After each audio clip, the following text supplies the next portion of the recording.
Hey, nerds! It's Geeks of Cascadia. Geeks of Cascadia. Geeks of Cascadia. Exclusive tabletop game podcast for the Pacific Northwest. All levels of gamers. Analog gaming. Tabletop news. Dungeons and Dragons and magic. Stupid, mindless bet. There will definitely be some bet. That's probably our best. Lot of That's stupid our best. Hey geeks, Blue Samurai here, and I am with Rebeculous, and then over there. And I'm still Paul. And boy, after we do the sound check, it just gets a whole lot louder. It sure does. And you are listening, Geeks of Cascadia. We've been out for a while, but we're back. We are back from Orcacon. Yes, Orcacon is great. Yeah, Did you guys have fun? I had fun. I did. Saw an orca. No. Leaf was an orca. Oh, Leaf was there. Leaf was an orca. Yes. Yeah. There Somebody was was an orca dressed there. up A as an real orca. live person dressed as an orca. And what games did we all play? What did we play? There were games there.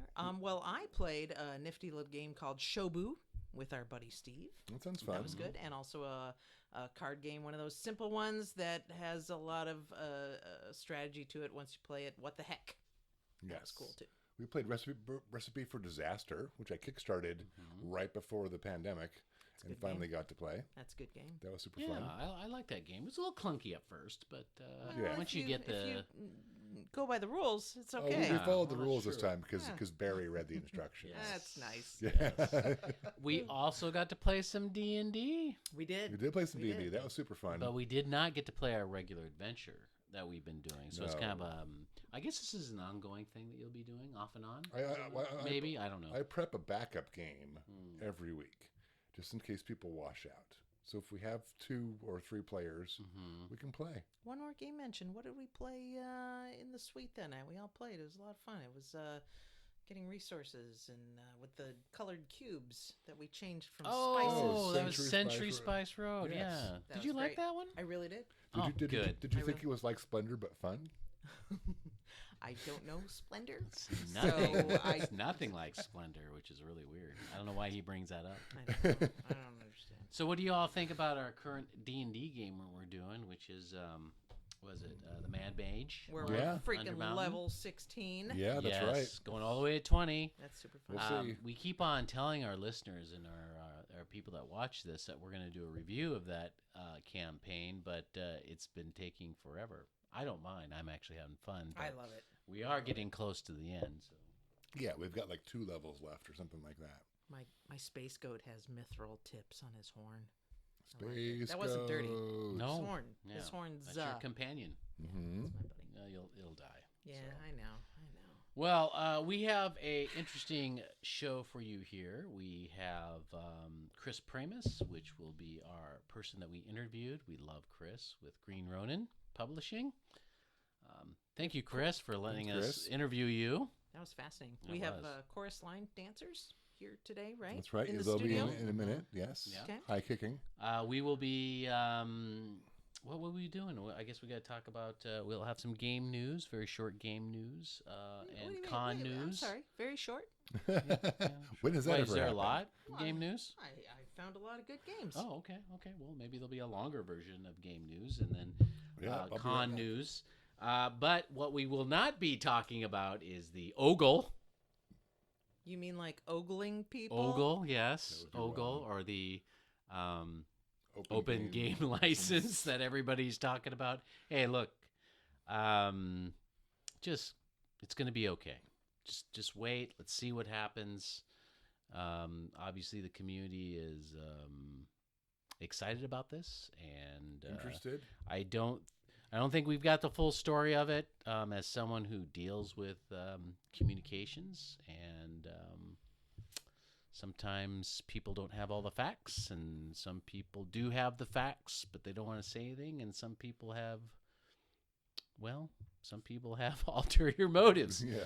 Or just but- speculation because they're worried. Yeah, but I understand why people are very, excited about this, especially those that rely on this. They rely on the open game license, the Yeah. SRD, to put food on the table and put their kids through college, and I get it. So But for the average Joe, no one's coming to your house to take your D&D no, away. no, they're not doing that. But Oh, good. I can get it out of the I'm- safe room. I'm hoping that things kind of continue the way they are in a way, in terms of like third-party developers doing their thing, and Wizards is still around. I hope everyone's still around Yeah. because we have friends Why can't we all in just all get places. along?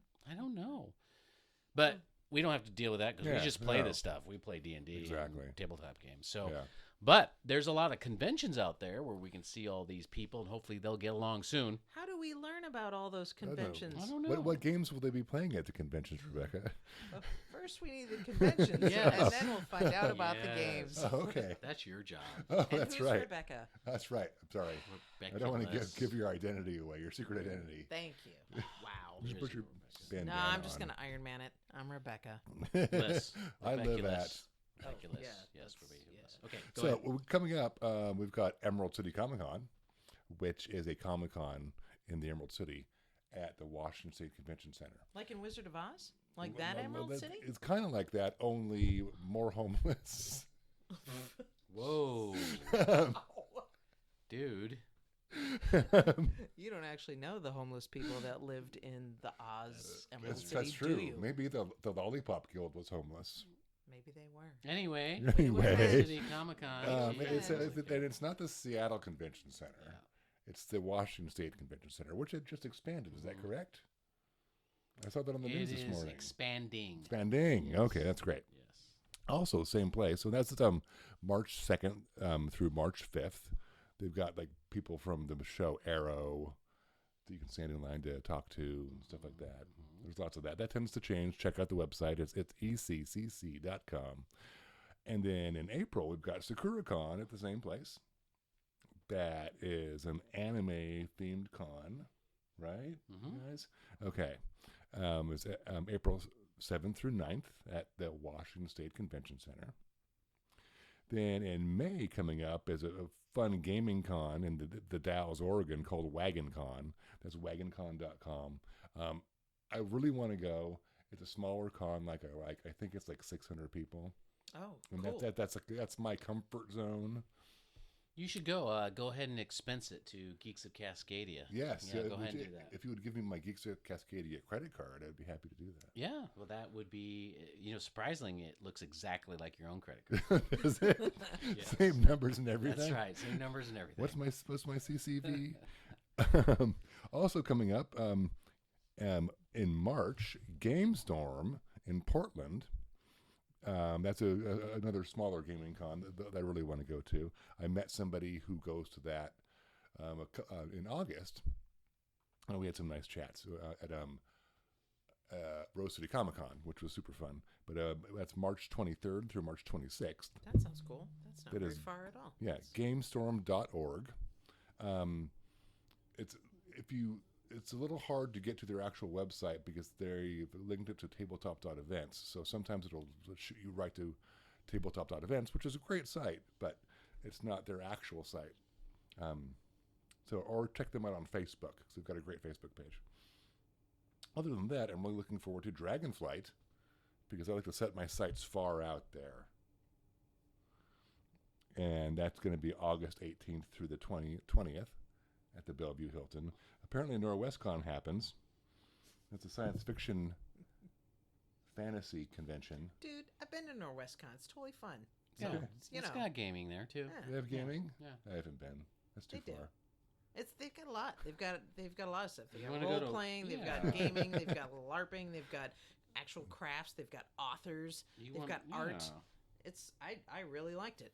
You should go. You I should go. have been, Podcasting You should go and again. I Do some might go again. podcasting. Okay. If I have better equipment than I had the last time I went. Mm. Oh, you should expense Okay. that Yes, with we your should with, expense with that. your should, credit with the card. Yeah. Cascaded credit card. That's right. Exactly. I don't have one. Looks No, Can you I do. use yours? You do have I one. actually You don't do have have one. one. It No, looks exactly no. like your credit card. No, I don't Yeah, think it I does. do. I'll have to. Yeah, and you can bring the banner and everything. Oh, well, we guess lost not. the banner because Paul left the banner in the thing. Oh, so. really? I Did said we lose the banner? that's not what happened. I said, "Do you want to take the banner?" No, we'll come back for it. Yeah. Wow, this is time I'm for a blaming it crowdfunding on, event. I'm blaming right it here. on Paul. Well, the banner's around here somewhere. It's so, somewhere. It's yeah. probably in the storage for Orcacon. Yeah, it is. Lucky dude who Yes. grabbed it, I'll say. Well, you know what? Let's go talk about happy things like Kickstarter. So, Cool. Yes. what's going on? My games are all from Kickstarter because Kickstarter's quite awesome. The first one, of course, I'm partial to card games, and I'm also partial to two-player games or single-player games because I'm alone a lot. Oh, Thank you. I'll Jeez. bring you a blanket. Don't you care? Card game, board game, everything. It's Marvel United, and it's the multiverse, and I just couldn't stay away because I just love Marvel. Unlike Still Paul, who clearly hates Marvel. There's a multiverse. There's a multiverse, and this is just one of those makes games. it? Yes, exactly. DC fixes that like every 10 years. This is Renegade Come On, Studios? CMON. Come On Studios. Okay. And you basically have these adorable little characters. Marvel United, you get the with your basic multiverse pledge. You get the multiverse core box, and it looks to me like you got your cards and your little minis and your tokens, and they're all super cute. I actually didn't look at how the game is played because I just didn't because I was so taken by the Definitely a card visuals. game, though. Yeah, it's gonna be one of those things where you play battles and this and that. But there's so much cool looking stuff, and there's some cute things in here that I wanted to mention. If you pledge a certain amount, 65 or more, you get the multiverse core box plus the Wrecking Crew, which is so adorable. Look at this. You get all your villains, little minis, Bulldozer, Thunderball, Pile Driver, Wrecker. It's cute, and it's all those four. They're the Wrecking Crew. If you go up to the Herald pledge, $100, you get the Coming of Galactus. You get a little Galactus Ooh. purple figure. We all like that.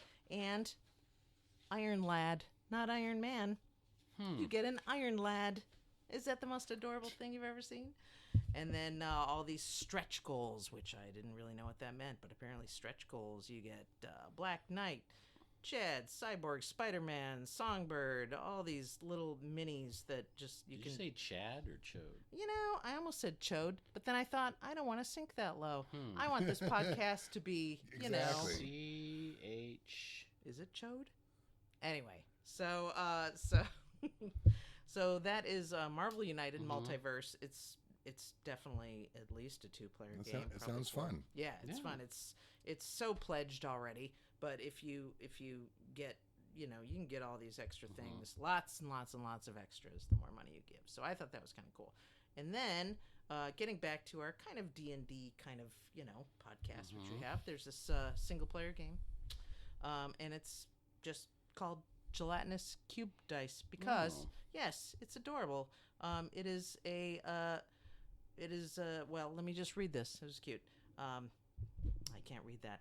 Iximi Zephyroxia Dissimilarity, you chant. Raising your wand into the air, you can feel yourself changing. The polymorph spell worked. The doubt, after mumbling through some of the more difficult words, leaves you as you feel the mystical metamorphosis take effect. Your arms begin to turn green and translucent, and before you can think about it any further, the transformation is complete. You are a gelatinous cube. Oh, no. You cannot see or hear anything, just taste and feel. Your mind is being assailed by the gibbering language of this ooze. You must stay sharp. You must focus. You must complete your quest before the brainless blob consumes you entirely. So, and it comes with a gelatinous cube dice, and it is a one player, and it takes about, about 30 minutes. And you get a little map and a little board and a little adventure. Interesting. Yes, I thought Cool. that was just Sounds nifty. fun. And that Yeah. is from Valor Mountain, and they have you get over 14 days left. You should Okay. pledge. It's not a very high goal. Just pledge some money. It's cute.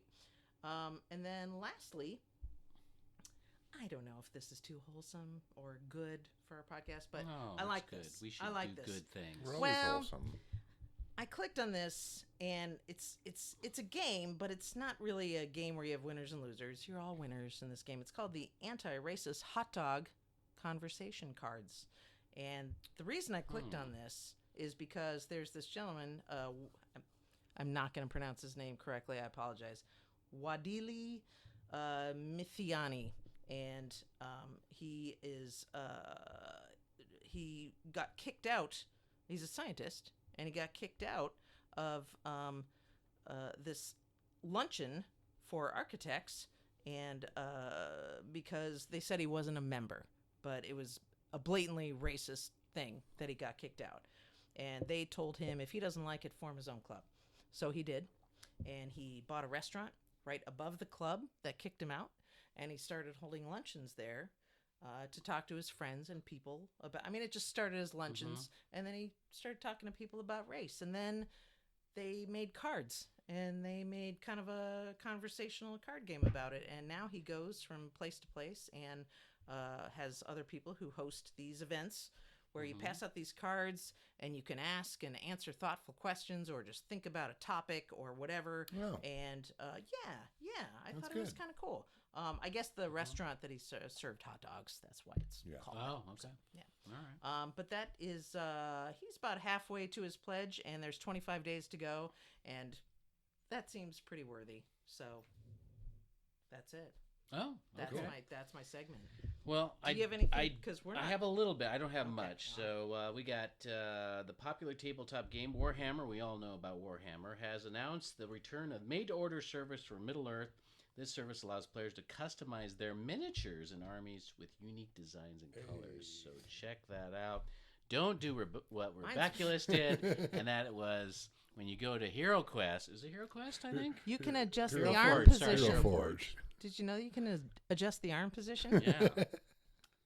But unfortunately, Rebeculus did not know that. So when she went to Hero Forge, she did not change the. But now mine's the coolest of all because it looks like Fonzie. That's right.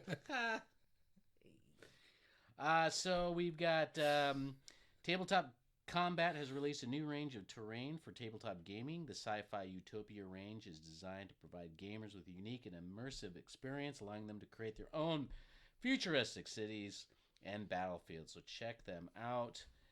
We've got Gloomspite Gits, a faction of chaotic and mischievous goblins have been wreaking havoc in the Mortar Realms under the influence of the Bad Moon.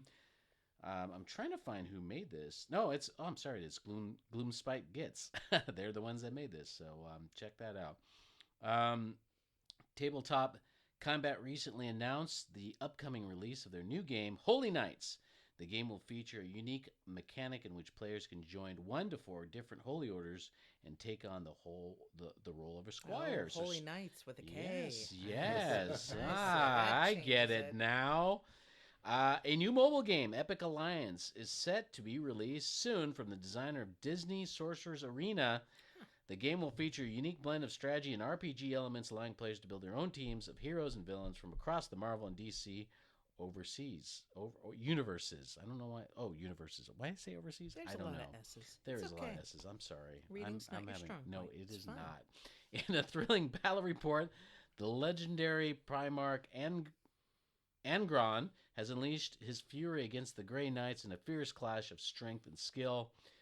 This is Angron dominance, Grey Knights, in the epic battle report. That's from Warhammer, so check that out. There's a lot of interesting things coming up, but I don't want to hold us up on our interview with Chris Pramas. Oh, and he my will, goodness. And he will be talking much smarter than us when it comes to yeah. Dude Ogle. is a Yes. font That of was almost a knowledge, sentence man. that you said. Yeah, he's I Yeah. can't very- believe all the very smart. experience that he has had in his life. He knows so much. I wish I could be as We do too. smart. We I mean, do. you know, to have the. Yeah. Maybe we should get rid of Blue Samurai and bring in Green Ronin. He's not going to come here. I know. No, No. he's We're not going small to do that. players. No, he is. We're tiny. We're stuck with the samurai. We're tiny. Man. But thank you, Chris, so much. In all Yes, definitely. seriousness, to being talking to us and being such an awesome person amongst the community. And anyway, And let's go. I apologize for dominating the interview. It was still yes. Oh my God. Yeah. Next time. Okay. Yeah. Next time, you're just gonna talk to him. All right. Yeah.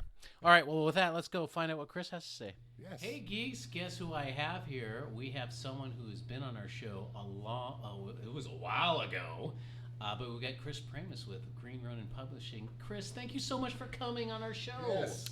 It is my pleasure.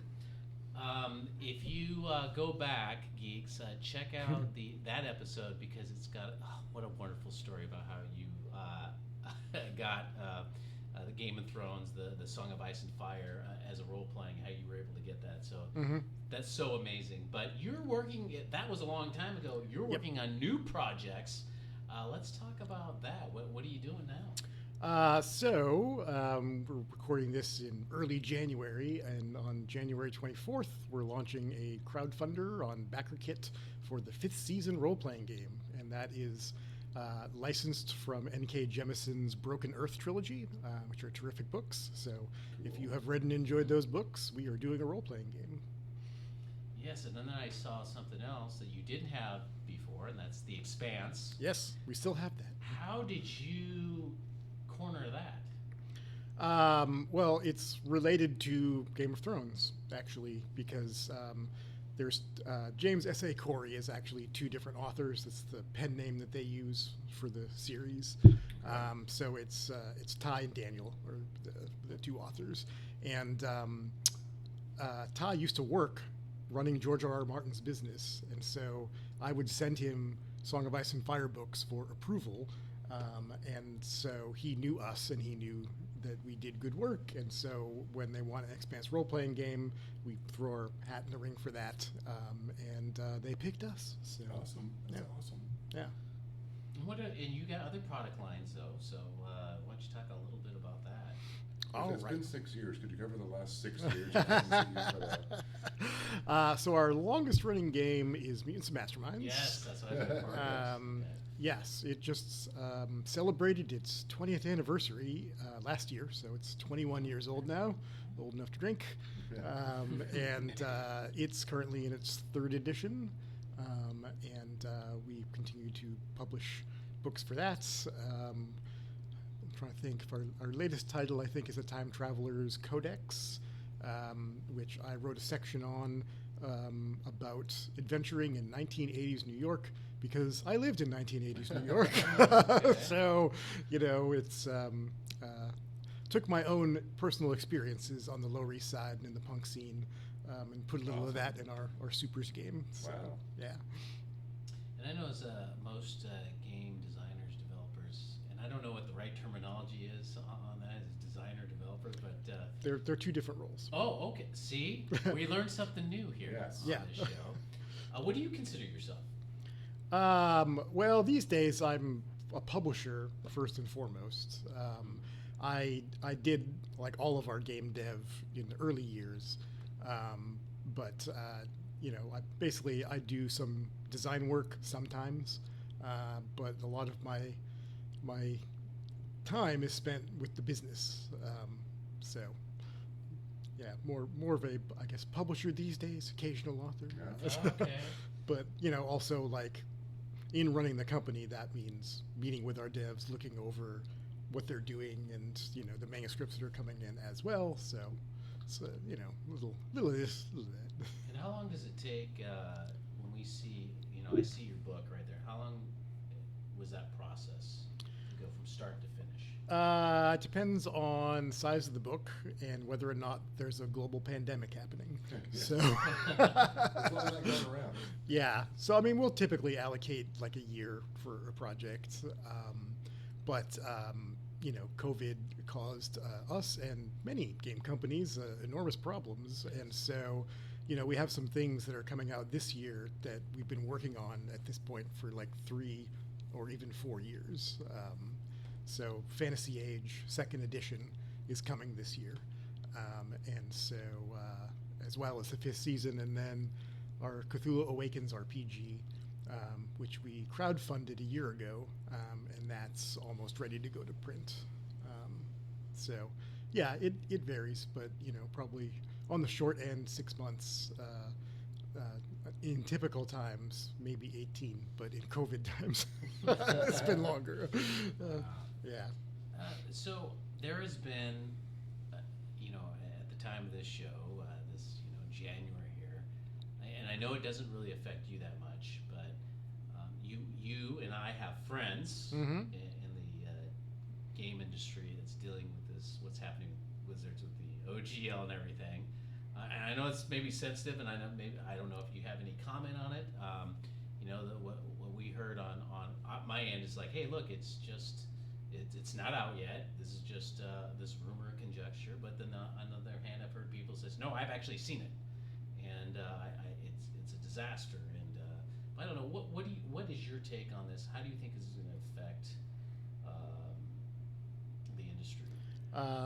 Yeah, so the open game license, it first came around about in 2000, and I was actually working at Wizards at the time that the whole idea of the OGL was conceived, and was involved in discussions internally about that. And it was because of those discussions that we decided to kind of try it out. At the time, a lot of established companies were wary. They thought it was some sort of play for, Wizards to screw them over. But, I had just started Green Ronin as a side project. And so one of the ideas that really ended up going by the wayside, but one of the original thoughts was like, there's things that Wizards of the Coast can't really do profitably. And one of those was short adventures. And so I was like, well, I'm me. I can put together a short adventure. So I wrote something called Death in Freeport, and that came out the same day as the 3rd edition Player's Handbook at Gen Con 2000. And then that was a huge success for us.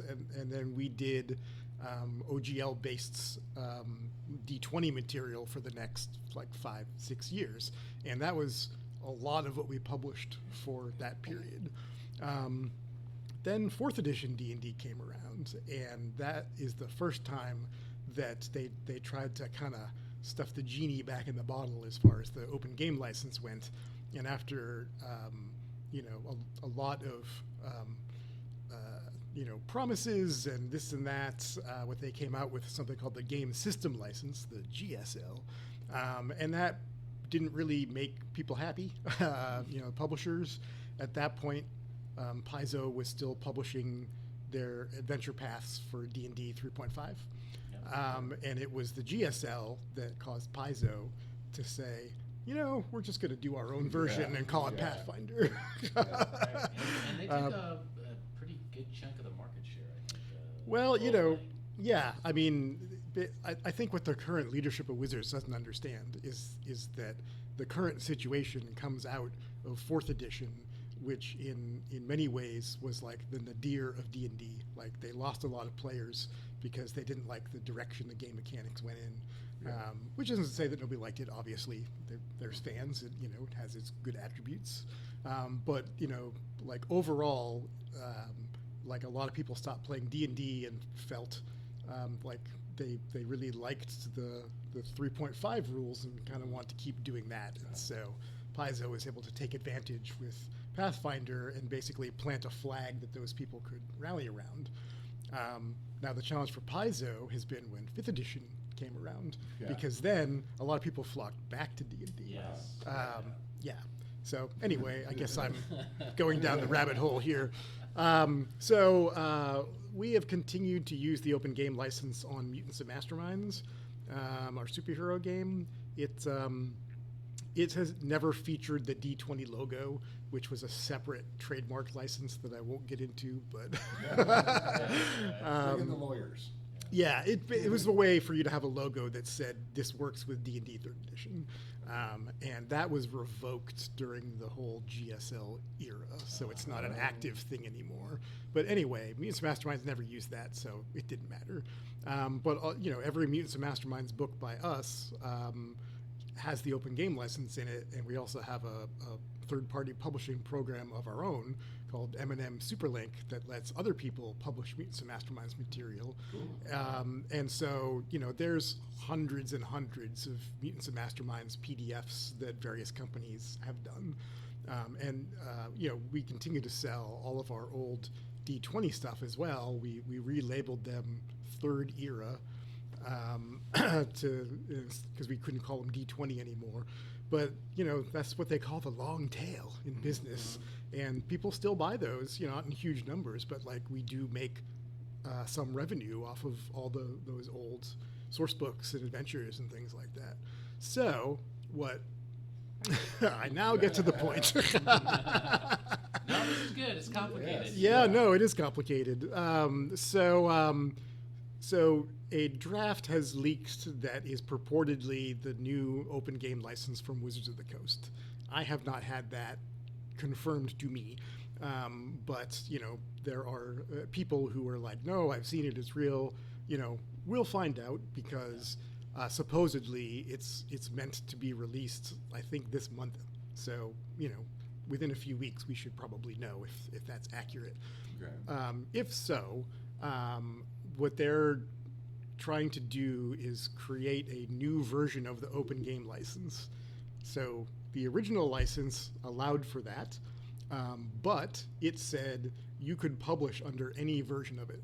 So theoretically, under the model as it was conceived back in the day, if Wizards put out a new one and you didn't like it, you could still publish under the old one.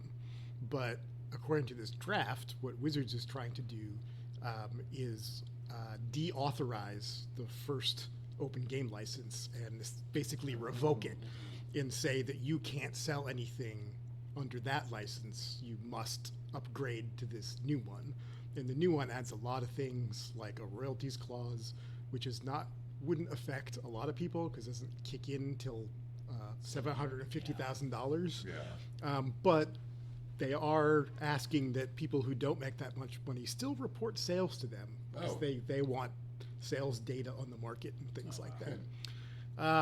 Anyway, so there's companies like us who've got hundreds of PDFs just on our own, and then all the people doing support stuff with some masterminds as well. And if all those products had to come down off of Drive-Thru-RPG and our own website and whatever, you would have to reconfigure things with the new license if you wanted to, and it just makes it into a huge, huge mess. And we do a lot of other games with the Adventure Game Engine that don't use the OGL, so we're safer in that regard. But there's a lot of companies these days who are just doing 5th edition D&D support. Yeah.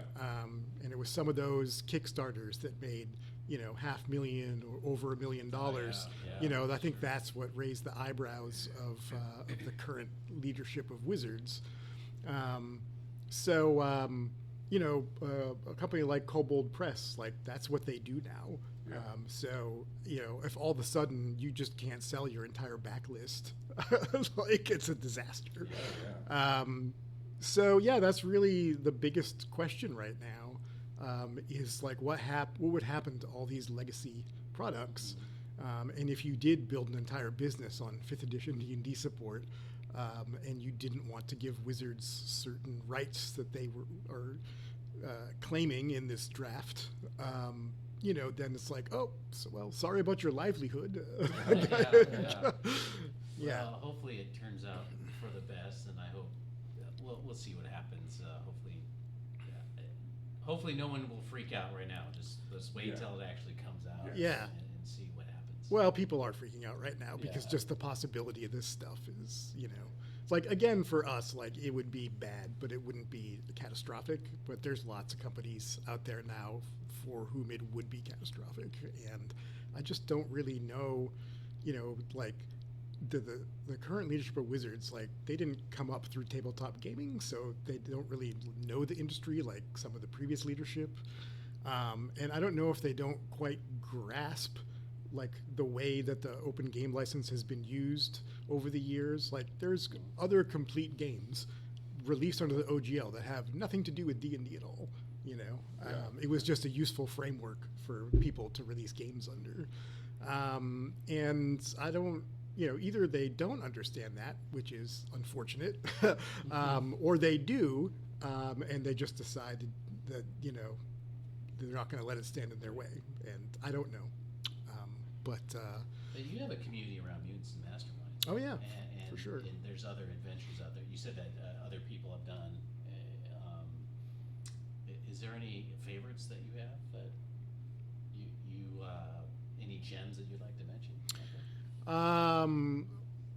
Well, let's see. There's an artist named Jacob Blackman good dude. He's done a lot of M&M Superlink support, and he and I think Owen Stevens was involved in this as well. They did these big books of characters, and like it's basically like, is there a Marvel character you'd like to be set up in M&M? Well, there's a character in this not named after the Marvel characters, but if you know comics, you're like, oh, okay, this is so and so. And for a lot of people, what they want out of a Supers game, they want to bring in characters from the comics in their campaigns. And so that's not the sort of thing that we would publish, but it's cool that it's out there because it lets people who want to be like, I want some Marvel characters and some DC characters and maybe other things thrown into my campaign. It gives them an easy way to do that. Cool. We did publish a DC Comics game actually called DC Adventures that used the Mutants and Masterminds rules, but we don't have that license anymore. Oh, So, okay. yeah. Cool. Well, go ahead. Well, people want to check out your stuff. Yeah. We threw out a website. Yeah. Is there anything? What are we looking at? So it's greenronin.com. Sounds great. So That makes it's sense. easy. Pretty easy. If you want to sign up to be notified when the 5th season crowdfunder starts, that's on Crowdfunder by BackerKit. So if you just go over there and search on it, or just do a search on 5th season RPG, that should come up, and then you'll get an email when the campaign launches, and we'll also send you a link for the quick start for the game. And that's cool. Yeah, so it's final page count isn't quite figured out, but somewhere between 32 and 44 pages. Quick start that is a cut down version of the rules, so you can play an adventure and then pre-generated characters. So Cool. a lot of times in crowdfunders, you're like, well, what's this game really like? And we're just like, here, this is what it's That's like. great. That's Check it great. out. Yeah. Yeah. We think that'll be really helpful for people. So when you're in this industry, Paul and Rebecca and myself, we like playing D&D, we like playing games and everything, but we don't. That's not what we do in our real life. Yeah. And that's kind of like what you do in your real life. Yeah. So what do you do for fun? I mean, what's your go-to thing that you like to play?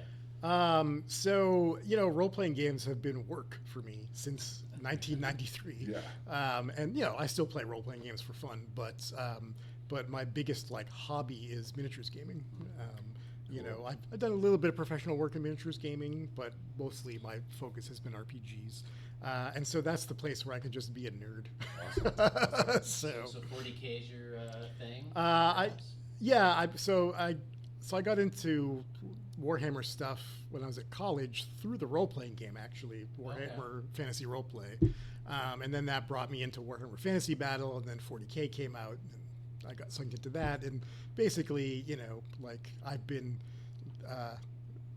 supporting that whole line of things for all these years. And we actually had the opportunity to publish a second edition of the role-playing game in 2005, which I got to design, which was super fun, to take a game I really loved and do the new edition. But right now everyone's excited about the Horus Heresy game, and that's like a sub period of Warhammer 40K. It takes place in the 30th millennium or 31st millennium, so it's 30K. So I'm in a game club here, and everybody's been painting up armies. And what's your favorite army to paint up? well, I'm a bad painter, so well, not bad, but I'm slow and mediocre. So I end up paying people to paint my miniatures, or Awesome. there's no shame. Not everyone's a painter. Yeah. Yeah. What do you usually gravitate to? So I also play a lot of historical miniatures games. So I've got a bunch of World War II miniatures in 15 millimeter and 28 millimeter. I've got ancient Greeks. I've got Republican Romans. Lots of stuff like that, as well as the fantasy stuff. Problem with historical games is there's so much history, and you look into a new period and you're like, oh, Dark Ages, yoink, French and Indian War, yoink.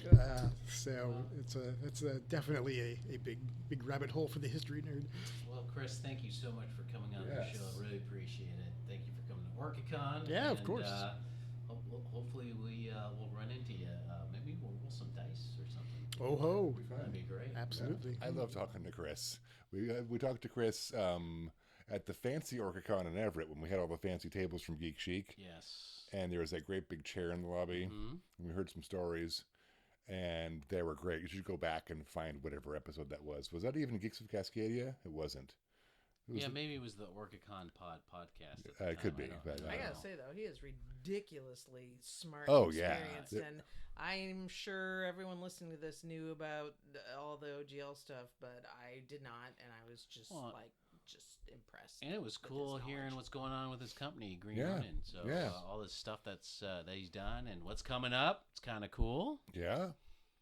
Speaking of coming up, Yes. we are going to do, me and a special guest Ooh, okay. are going to record an unboxing Mm-hmm. of Avatar the role-playing game because I finally got it from my Kickstarter. Avatar the Last Airbender, let me specify, not the Yeah. not the Oh, dumb, yeah. Yeah, not the blue not the people. dumb blue Sorry. people. The blue cats. Good that you specified. Yes. Soon, once I Mhm. look through the rule book and schedule that. Cool.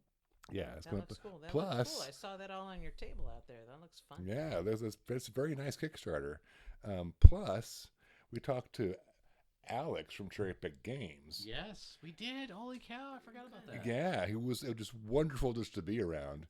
But Hair of the Dog is coming out, and I'll be getting that soon, so we can look at some of that too Wait, in the not near future. Drinking hair of the dog that you always do?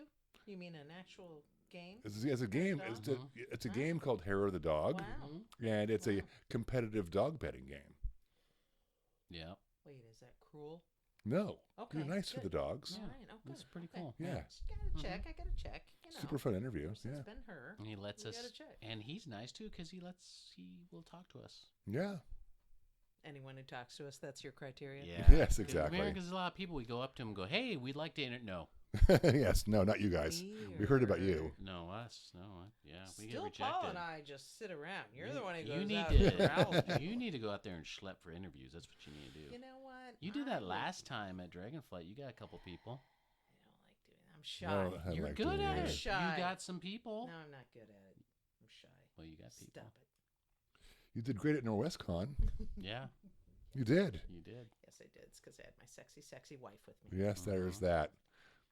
The strongest person I know. And if I can use all this equipment, there will be another NorwestCon set of interviews. Oh, Sure, yeah, yeah. I'll put it good. right in that bag right there, and you can haul around and set it Yeah. up. And Well, anything else we got going on? I don't think so. Okay. Are you also going to do the unboxing of Dragonlance someday? We need to do. I want to do that with you though. Oh, yeah. And I'd you love to are do hard that. to schedule. I know. I'm horrible. Oh, well. We'll work on it. Yeah. We'll work on it. Why, But what when are we you- got to... why- What are you doing? What are you Just doing? stuff. You're Just sitting stuff. there playing your stuff. Marvel Puzzle Quest? Yep, at that's home all I do. That's all he That's all I does do. all Isn't that a day. great game, Marvel Puzzle It Quest? is. No, a it's great terrible. game. It's like It's having awesome. a Fun. it's like having a third job. So we're just kind of rambling with nothing going on right now. So I think we're going to end This this. is what they Uh-huh. tune in for. But It's thank our you rambling. so... I don't think people do, tell you the truth. But do keep an eye out for an email from orcacon.org when we schedule our next convention, which is going to happen. Yes, please do that. Check us out on our Facebook page, Orcacon. Or there's an Orcacon Facebook page. But also check us at Geeks of Cascadia Facebook page. Yes. On Twitter. That's where the Yes. real action Yes, happens. and you can Yeah. email us at geeksofcascadia@gmail.com. Definitely. And Or the you fun. can just show up at Still Paul's house. Sure. Yep, Right. Let me get the address we're gonna for you. put the It's address across is the right screen, here. right Yeah. there. Yes. There it It's is. still going to be your address. Okay. Well, with that, I think we can end it. So embrace the nerd, and I hope you make that saving throw. Yeah, me too. That's the one in the little corner box.